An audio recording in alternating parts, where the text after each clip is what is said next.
System Bihar का बहुत ज़्यादा गड़बड़ है। डीबी में लोग भाग रहे हैं, क्यों भाग रहे हैं? उनके पास ओरिजिनल सर्टिफिकेट नहीं है। वो ऐसे ही आप रिजल्ट दे दिए हैं, वेरिफिकेशन करवा करके आप रिजल्ट देते तो ये कंडीशन नहीं होता। हम लोग आज स्कूल में होते काउंसलिंग करवाते। सप्लीमेंट्री रिजल्ट देना होगा, सप्लीमेंट्री रिजल्ट देना होगा। लाइव न्यूज, खबर तो पक्की है। नमस्कार, मैं शंभू कुमार, मैं अभी गर्दनी बाग में हूँ और बीपीएससी 3.0 सप्लीमेंट्री रिजल्ट को लेकर के आप देख रहे हैं सभी छात्र यहाँ पर प्रोटेस्ट कर रहे हैं। और किस बात के लिए? आज 5वां दिन हो गया, हम 5वां दिन का खबर दिखा रहे हैं। कल भी दिखाए थे आप लोगों को खबर। आज 5वां दिन में इन लोगों का क्या अपडेट है उस पर हम चर्चा करेंगे।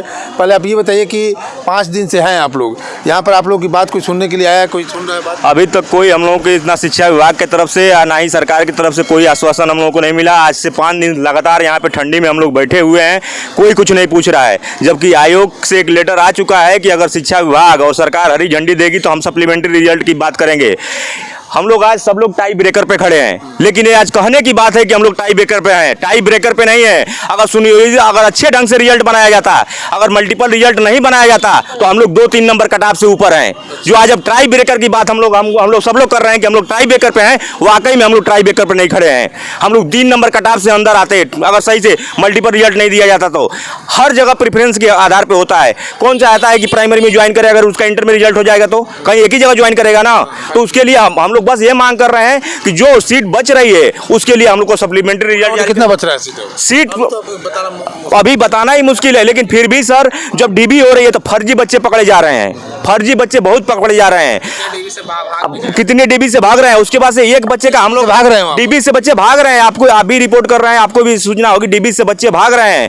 अभी मुजफ्फरपुर कहाँ का आया था, वो डीबी में 50 बच्चे ही भाग गए छोड़ के। कितने लोग का कट ऑफ 82 अंक है, उस पर मामला चल रहा है। उसके बाद से अच्छा, ये डीबी जो अगर पहले से सख्ती जांच किया जाता तो इसमें तो आप लोग का होना चाहिए। इसमें हम लोगों का होना चाहिए। पहले तो ये रिजल्ट ही ऐसे नहीं देना चाहिए था, रिजल्ट डेढ़गुना देना चाहिए था। और उसके बाद से बच्चों को डीबी कराना चाहिए था, उसके बाद फाइनल रिजल्ट देना चाहिए था। जो कि हम लोग को ये स्थिति नहीं होती कि आज हम लोग डीबी के बाद फाइनल रिजल्ट देना चाहिए। सिस्टम थोड़ा गड़बड़ है। सिस्टम नहीं समझ में आ रहा है कि आज युवा से क्या चाहती है। रोड पे आज हम लोग को जहाँ इस विद्यालय में होना चाहिए, आज हम लोग रोड पे खड़े हैं। चलिए, विद्यालय में होना चाहिए, रोड पे खड़ा है। सरकार का सिस्टम थोड़ा सा गड़बड़ नहीं लग रहा? सिस्टम बहुत ज़्यादा गड़बड़ है सर। सिस्टम बिहार का बहुत ज़्यादा गड़बड़ है। डीबी में लोग भाग रहे हैं, क्यों भाग रहे हैं? उनके पास ओरिजिनल सर्टिफिकेट नहीं है। वो ऐसे ही आप रिजल्ट दे दिए हैं, वेरिफिकेशन करवा करके आप रिजल्ट देते तो ये कंडीशन नहीं होता। हम लोग आज स्कूल में होते काउंसलिंग करवाते। शिक्षा विभाग से इतना दिन हो गया, इतना दिन से आज जानते हैं सर 5 दिन से ठीक है आंसर हम लोग यहाँ पर जो ये धरना दे रहे हैं, लेकिन महीनों से स्पीड पोस्ट कर रहे हैं, ईमेल कर रहे हैं, माननीय मुख्यमंत्री जी को ईमेल कर रहे हैं। शिक्षा विभाग में एस सिद्धार्थ सर को ईमेल का स्पीड पोस्ट के माध्यम से जा रहा है, कोई अभी तक जवाब नहीं दिए हैं। बीपीएससी से हम लोग को जवाब आ चुका है। बीपीएससी से दुगना तिगना स्पीड पोस्ट लगभग एसीएस महोदय एस सिद्धार्थ के पास जग गया है, लेकिन अभी तक नहीं है जवाब आया। हम माननीय मुख्यमंत्री जी, आपसे हमको कोई दरकार नहीं है, आप बहुत अच्छे काम किए हैं, इतना रोजगार लाए हैं, इतना दिन से शासन कर रहे हैं, लेकिन हम लोग को न्याय मिलना चाहिए सर। सिर्फ प्रगति यात्रा करने से प्रगति नहीं होगा, हम लोग को ज्वाइनिंग करवाइए तब ये प्रगति यात्रा होगा, आपका सफल होगा। चलिए, आप कहाँ से हैं? जी, मैं पटना से हूँ। पटना से। जी, रिजल्ट जारी करो। मेरा ये कहना है, जैसे देखिए, सबसे पहले तो ये मुद्दा उठना ही नहीं चाहिए था। सरकार को इस तरीके से एक सिस्टम से आना चाहिए था। जैसे जब हम लोग फॉर्म भरते हैं, किसी भी परीक्षा का फॉर्म भरते हैं, उसमें ही आपका जो अभी जैसे फर्जी डिग्री की बात हो रही है, फर्जी डिग्री की जांच आपको एग्ज़ाम सेंटर पे एग्ज़ाम देने के पहले ही हो जाना चाहिए। रिजल्ट आप ज़्यादा दीजिए, मान लीजिए 1 लाख है तो 1.5 लाख रिजल्ट। तो उसके बाद ये सारा सप्लीमेंट्री का टेंशन हुआ किसके कारण? इसी के कारण तो हुआ। फर्जी वाले बैठे, उन फर्जी वालों ने ये सीट वैकेंट कर दिया, ले लिया।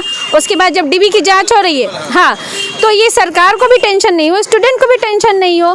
जब फॉर्म भराए उसी समय पूरे मतलब जहाँ आपके सर्टिफिकेट की मतलब कॉपी को पूरा जांच करके फॉर्म एग्ज़ाम का फॉर्म भरना देना चाहिए। उसके बाद सारा प्रोसेस होना चाहिए। देखिए, आज का एक खबर है पश्चिमी चंपारण का कि वहाँ का डीओ के पास 2.5 करोड़ रुपया। जी, तो बताइए वो कितना गरीब बच्चा का हाई पाप लेके रखा था। बताइए, वो शिक्षा विभाग का पदाधिकारी के रूप में डीओ जो रहता है, बताइए उसने 2.5 करोड़, समझिए वो कितना बच्चा का सीट खाया होगा। तो बताइए, इसका जवाबदेही सरकार को है ना कि अब उसकी वजह से कोई ना कोई उसका सीट भी खा के कोई ना कोई उसके वजह से यहाँ पे है, तो सरकार इस पे कोई संज्ञान ले। और देखिए, हम लोग कोई गलत मांग नहीं है कि हाँ भाई तुम मेरिट में नहीं हो, तुम योग्य नहीं हो, मेरे पास सब कुछ है, तो इसका जवाबदेही सिर्फ आपके पास है। अब बताइए, डीओ से जाके पूछिए कि आपने कितने बच्चों का इतना पैसा लिया रिजल्ट करवाने के लिए, जो उसकी वजह से लोग गर्दनी बाग में है। तो सरकार इस पे विशेष ध्यान दे और हम लोग को मांग को पूरा करे। क्या कहना चाहते हो? ये कहना चाहते थे, मान लीजिए कि डीओ साहब जो पकड़े गए हैं पश्चिमी चंपारण में, वो तो पैसा लेकर के अपने घर चले गए। टीआरई 1 में हम 1 नंबर से रह गए हैं, आज यहाँ पे हम टाई ब्रेकर पर आके छट रहे हैं और सीट खाली चली जा रही है। कहीं का भी सिस्टम ये है सर कि सीट, मान लीजिए आप डॉक्यूमेंट वेरिफिकेशन करेंगे तो सीट जो रिजल्ट निकाले, सीट से हमेशा ज़्यादा रिजल्ट दिया जाता है पहले, ताकि सीट पूरी तरह से भर सके। सीट बराबर रिजल्ट आप बिना डॉक्यूमेंट वेरिफिकेशन के कैसे दे सकते हैं? सीट वेटिंग लिस्ट का उसका प्रावधान होना चाहिए। सर जैसे हर वैकेंसी में हमने जैसे देखते हैं कि रेलवे के हो, एसएससी के हो, या और भी जो वैकेंसी होती है उसमें सीट से 1.5 गुना रिजल्ट दिया जाता है, यानी वेटिंग लिस्ट दिया जाता है, ताकि अगर ऊपर वाले लड़के अगर नौकरी किसी कारणवश छोड़ते हैं या कहीं और अदर जगह सिलेक्शन उनका होता है तो नीचे वाले लड़कों को मैंने उठाया जाता है। तो इसलिए हमें सरकार से ये भी मांगे कि वेटिंग लिस्ट का भी प्रावधान होना चाहिए। मेरा 1 मिनट, जैसे हम लोग रेलवे में जब टिकट कटाते हैं तो उसमें भी वेटिंग में जाता है, ठीक है, और जब उसमें सीट खाली रह जाता है तो जो वेटिंग में रहते हैं उनको सीट दे दिया जाता है। रेलवे तो अपनी सीट कोई खाली नहीं छोड़ के चलाती है क्योंकि उसको लॉस हो जाता है। यहाँ अगर सीट खाली रह गई तो जो बच्चे पढ़ने वाले हैं वो कहाँ से फ्यूचर बनेगा? तो बेटी पढ़ाओ बेटी बचाओ या कोई भी नारा कैसे सक्सेसफुल होगा जब बच्चे पढ़ाने के लिए टीचर ही नहीं रहेंगे? और एक बात हम बता रहे हैं, यहाँ पे इतने सारे स्टूडेंट बैठे, मैंने देखा यूपीएससी मेंस क्रैक किए हुए बच्चे हैं, ठीक है, और जो फर्जी डिग्री से गलती से अगर कोई बन भी जाता है, हम ये नहीं कहते कि बनेगा ही। और बिहार की शिक्षा व्यवस्था कितनी बदहाल है, इतने बेकार टीचर होते हैं, जब आप जाओगे वहाँ पे इंटरव्यू लेने के लिए उनको कुछ भी नहीं आता। और यहाँ बच्चे जो एलिजिबल बच्चे होते हैं, जो यूपीएससी भी मेंस क्रैक किए हुए रहते हैं, वो बिना नौकरी के रह जाते हैं। जी, हम शिक्षा विभाग से हाथ जोड़ करके विनती करते हैं कि जिस तरह से बीपीएससी ने एक लेटर जारी किया है कि शिक्षा विभाग हमको ऑर्डर देता है तो हम सप्लीमेंट्री रिजल्ट जारी करेंगे। आपसे हम हाथ जोड़ करके विनती करते हैं कि आप भी उसी तरह का एक लेटर जारी कर दीजिए कि जितने भी डीवी में छटेंगे विद्यार्थी वो, और जितने भी मल्टीपल रिजल्ट हुआ है वो जो सीट खाली है उस पर सप्लीमेंट्री रिजल्ट हम जारी करेंगे।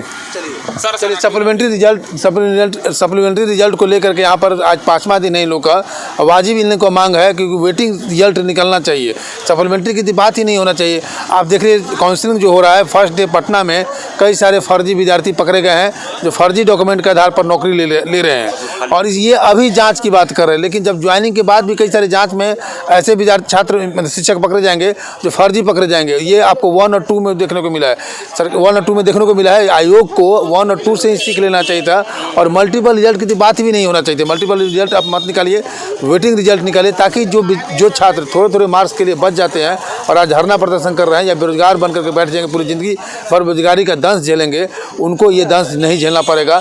आयोग अपनी गलती को अगर सुधार ले और उससे जो नियुक्ति प्रक्रिया उसमें सुधार कर ले तो शायद इस तरह की घटनाएं नहीं घटेगी। मैं शंभू कुमार, कैमरा